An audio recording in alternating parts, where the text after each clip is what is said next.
Lago, I'm going to start with you first. I think it's about awareness. We need to bring awareness to the positives and the negatives of AI. It needs to be addressed.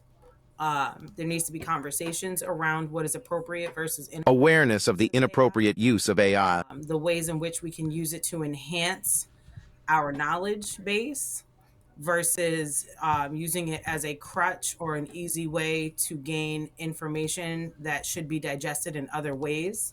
Especially when we look at cognition and the way that the brain functions, it's imperative to understand the learning process and how things like chat gpt and ai, how that can hinder the brain's processing and memory and retention of critical information. So I think it's a much deeper conversation that needs to be had regarding how we engage in those conversations and how we talk to our kids and how we monitor those things, and not even just with kids. I mean, even with adults, like we'll just keep it broad.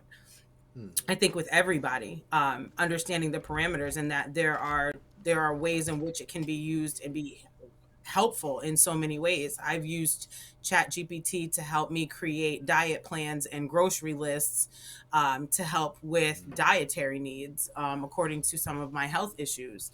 And that was absolutely beautiful. I cut back on things like that were very inflammatory to my system, and that it was great for that.